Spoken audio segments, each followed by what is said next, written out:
Hello, everybody. This is Astein Osei, Superintendent of St. Louis Park Public Schools, and you're listening to the Share the Mic podcast, the show that explores what connects our school community, who we are as individuals, and who we are as a collective.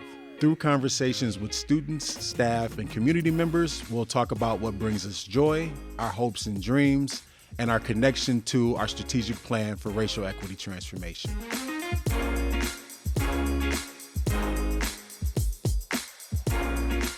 Well, welcome to the Share the Mic podcast. I'm really excited to be with the three of you today, three outstanding seventh graders who are doing some tremendous work in our community that we're going to talk about a little bit. But I think to start, just so that everyone who's either listening or watching knows a little bit more about who you are, if you would be willing to tell us your name and your favorite app. Okay.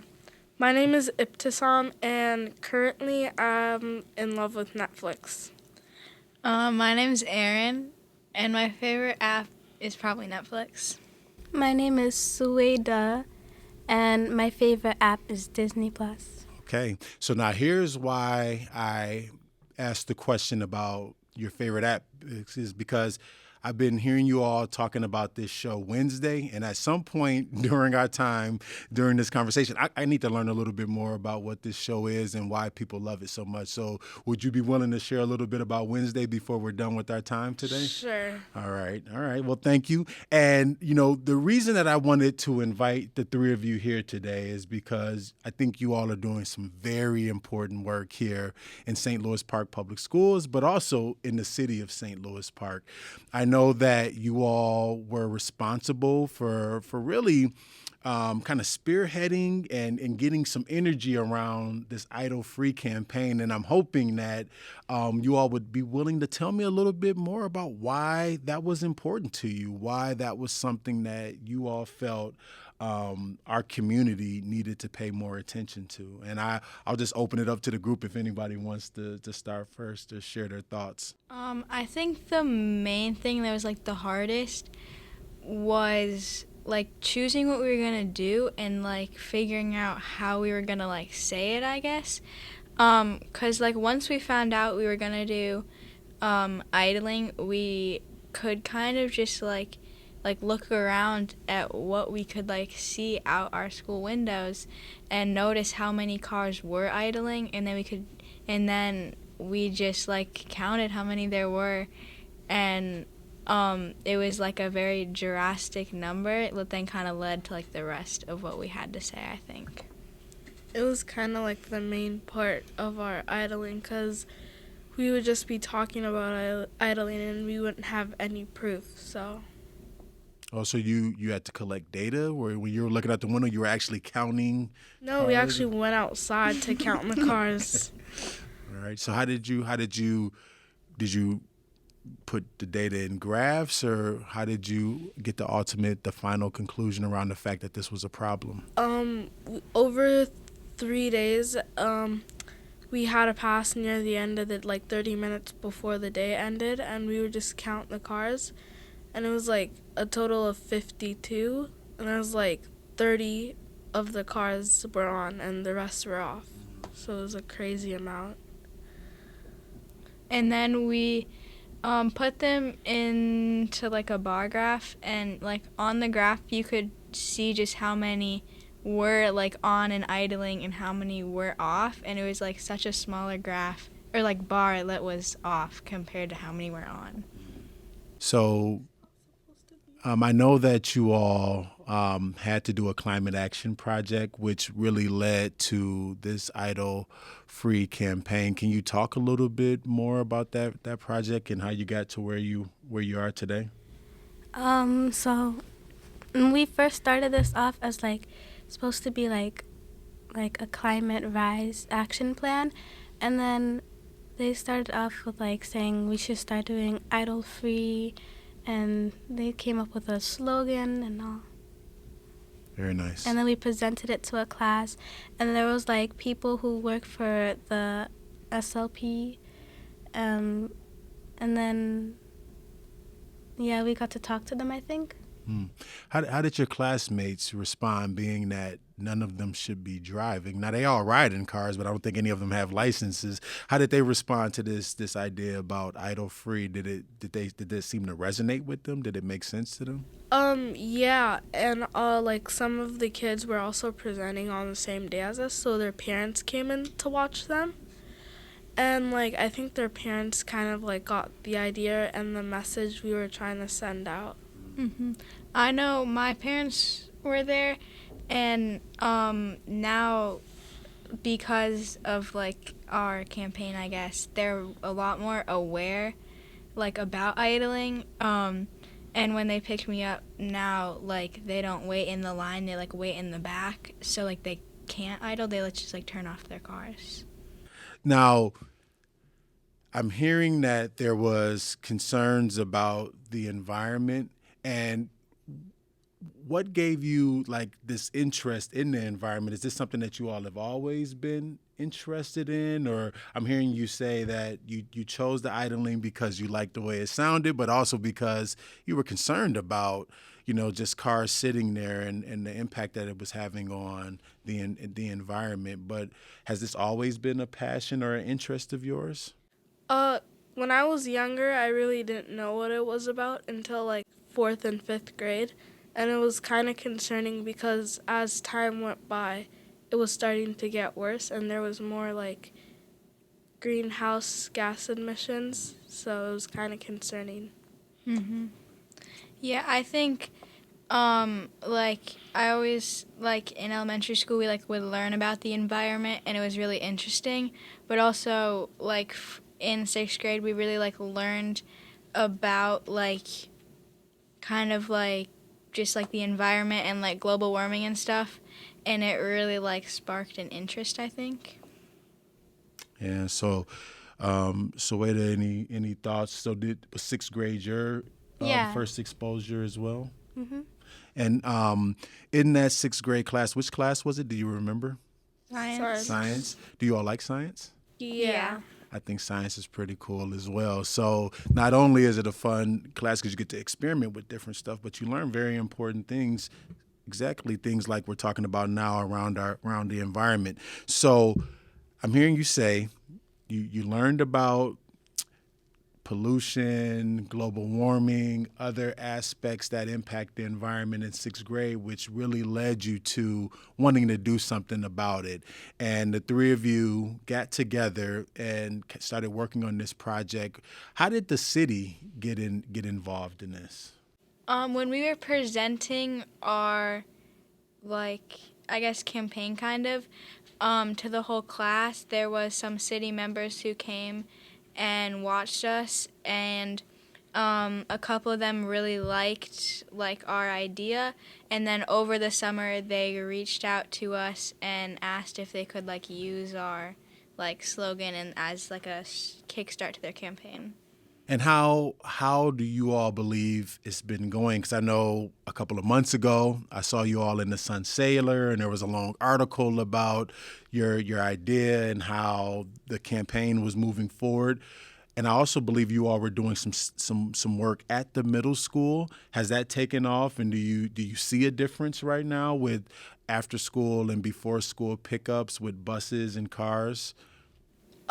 Not yet really, because we didn't start like putting the signs up in the school or like around the school or the school parking lots and stuff. But I'm thinking if we do, there would probably be a really big change. Yeah, and it'll be interesting to see what happens over the winter, because when we took our data, it was in the spring, but now like people are trying to keep their like cars like warm and stuff, so we'll see. Hopefully they turn their cars off. Absolutely. Suwaydah, what would you say if I were to ask this question? And I am going to ask the question, so I'm going to prepare you for that. So as you think about this Idle Free campaign and you think about our overall environment here in St. Louis Park and in the state, would there be another area of focus outside of idling that you think we as human beings can do to make this a better place to live and to help the environment? Are there other things outside of idling that you think we should be thinking about to be more environmentally friendly? We can also aside from pollution, there's also like a lot of waste going around, so we could like use reusables. Absolutely. How do you believe we're currently doing at the middle school right now regarding like recycling and composting, some of those things?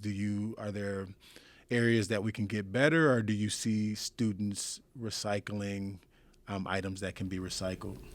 I see like recycling bins everywhere, and as long as there's like in the every single water fountain, there's like an area for your water bottle too.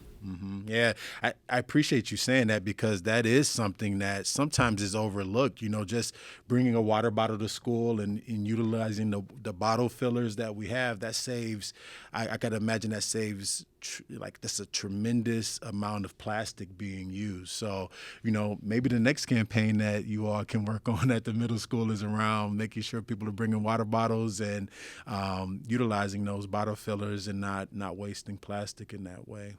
Absolutely. When you think about this campaign and you think about your experience in St. Louis Park Public Schools, so you're seventh graders, right? Now this is your second year of middle school. In addition to this experience, what are some other experiences that you felt like have been really engaging or have excited you about being a student here in St. Louis Park Public Schools? Probably the fact that there's like been stuff like this going on in different schools and districts, and I was like, if we could really work on it, maybe we could make that happen at our school. So it's kind of the mindset too. Yeah, I appreciate that. As I think about our school district and I think about the experience that we try to create for students, we certainly want students that go through St. Louis Park Public Schools to have like high levels of academic rigor, right? So we want them to have experiences that really help them become proficient on different grade level standards. We also want them to have experiences that allow them to understand like who they are racially and culturally, and to learn about other, students and people's races and cultures. And there's this other aspect that we really strive to try to create experience for students around, is like this, we call it like developing their critical consciousness, but really what that boils down to is students being able to identify a problem like you all did around idling, and start to develop their muscle around taking action to find solutions for that. Because, I think we just believe that if we're going to have a successful country, if we're going to have a successful democracy, that we have to produce students that can contribute, and I see what you all are doing as a contribution to not only our community here, but also our larger state and our larger country.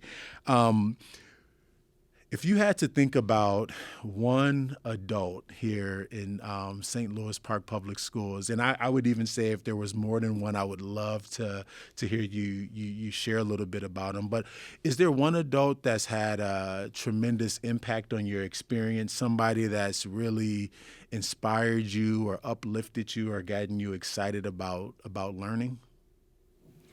I think for me, I think I have two. The first one would probably be Miss Seton for like this project, but also my sixth grade individuals and societies teacher, Mr. Hansen, because he really like held a high like standard for me and for like my like other classmates to like help us succeed in like what we do. Thank you for that. Miss Seton, because without the project, I don't think we would have gotten that in our minds and stuff. But also my mom, because she was really encouraging me. So Absolutely. Yeah, so I hope your she'll listen to this, right? Or maybe you should not even tell her that you said her name, but say, Mom, you should really listen to this podcast I was on, and then that would be a wonderful surprise when she hears it. Yeah, absolutely. Miss Sutton, because she really opened up on me wanting to be part of like science. Yeah.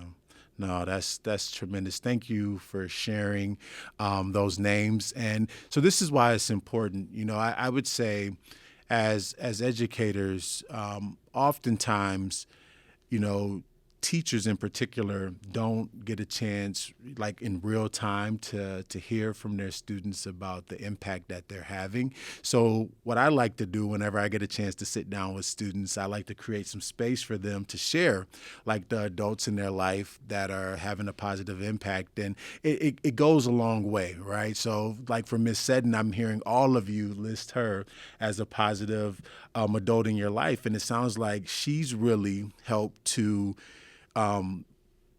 push your thinking and really lean into like your critical consciousness, right? Get you thinking about things in ways that you can make a difference. And then I heard Mr. Hansen come up, right, as a person as well. And it sounded like, you appreciated the impact that he had and the expectations that he set for you, that there was high levels of accountability for what he expected of you, and I know as a learner as well that it's always important to have people that believe in you and set high expectations for you to do well. And I haven't had a chance yet to meet your mom, but I know that it sounds like she's a wonderful person. And I just appreciate you all so much for being able to share a little bit about those adults that have had a positive impact on your life. So when we started, I mentioned, or I asked the question, like, what is your favorite, app, or what app are you currently using? And I kind of foreshadowed. Well, actually, I don't think I foreshadowed, but I intended to foreshadow. The reason I was asking that question is because I know that there's been all of this talk about this show called Wednesday, right? And I believe it's a show that's on Netflix. Like, tell me more about this. I haven't seen it yet, but like I've talked to several different staff members, and each of you seem to think that this is the greatest show out there right now. So what is so good about this show Wednesday? It's basically the Addams Family, but I think it's from Wednesday's point of view. I think the Addams Family kind of was too, but it's really amazing. It's kind of funny. It's kind of like a comedy horror movie. Okay. Or show, sorry. So comedy horror, that I don't like scary things. Will I be afraid if I watch it, or? No. Okay. All right. It's kind of dark though. Okay. I don't know if you're convincing me. Kind of dark, scary, but funny. I like funny, so I may have to tune in. Erin, what are your thoughts about it? When I was younger, I watched both of the Addams Family's movies, and when I heard it came out, I was super excited because those were one of my favorite movies as a kid. Okay. I haven't watched it yet, but I'm gonna watch it tonight. All right. And Suwaydah, any thoughts about it? Have you seen it, or? No, I only have Disney Plus. Okay. Well, what are you watching on Disney Plus right now? Maybe Jessie. Jessie, okay. I've not seen Jessie either, but Jessie and Wednesday are two things that I need to try to find some time to spend some time and watch and learn more about, because clearly the three of you are watching them, and based on what I've gotten a chance to know about you over the past couple of months, and now finally getting a chance to meet you, you all are just three outstanding human beings that are doing tremendous work for our community. So I'm really excited to be here with you today. So one of the pieces that I always like to ask people that come and sit down with me is what brings you joy? So all three of you are seventh graders in middle school. Middle school is a fun time. It can be a little bit stressful, right? You got all of these different classes that you're transitioning to on a daily basis, meeting new friends. But what's bringing joy to you so far about your middle school experience? My family and swimming, because that's the sport I do. Okay. But yeah. Probably just like sports. Words. Friends and family. Friends and family. All right. I like that. And I think those are all important things, especially family, right? And then being connected. You know, a lot of times, and even when I think back on my experience as a student, the memories that stand out most to me aren't necessarily my classes or the things that I learned. It's all of the relationships that I built. So friends, it's thinking about how my family was connected to my experience, but it was also a lot of the extracurricular things that I was doing, either sports or, choir or orchestra or band, some of those pieces. So I'm not surprised that those were the things that stood out to you. And I just encourage you all to continue to find, aspects of school that bring you joy, either that be friends, extracurriculars, but school, believe it or not, is intended to be fun. So I'm hoping that you all are having fun at the middle school on a daily basis. Okay, so as part of this podcast, we have what we call like the mic drop. So we're not going to actually physically take these mics and drop them, but it's kind of like the last words. It's everyone's opportunity to say something before we end our time together. So is there anything else that you all would want the listeners or people watching us to either know about this tremendous work you all are doing around the Idle Free campaign, about who you are as a seventh grader at our middle school, or just anything in general? This is your opportunity to share. I guess about like the Idle Free campaign, I would say like even though it's a like citywide initiative, it doesn't matter unless like you actually like do turn your car off and like not idle. So like it's really important that you're actually like trying to not idle and not just like leaving your car on and sitting there. Mm-hmm.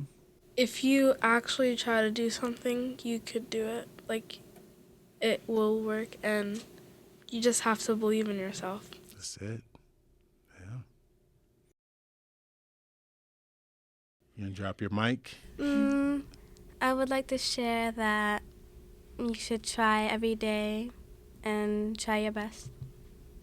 You know what? Those are sometimes the most profound things are so simple, right? Like in each of you in your own way are, really have challenged me personally, because I'm thinking about myself and even thinking about like starting my car before I get to it, because I don't want to be cold for, a few minutes, right? And if I do that every single day, like what is the impact that that's having on the environment? And also knowing that really this larger message that I'm receiving from the three of you is that like anything's possible. I just have to, if I put my mind to it and I work hard enough to get towards that goal, that I can accomplish it. So thank you all so much for taking time out of your busy day. I'm sure you've had to miss class to be here, so apologize for me to your teachers for you missing, but I certainly will write a pass if you need to get back into class. But thank you again, and I look forward to just continually watching the impact that you all are going to have on St. Louis Park and the world. So thank you for being here. Thank you. Thank you. Thank you. This has been Share the Mic. I'm Astein Osei, Superintendent of St. Louis Park Public Schools.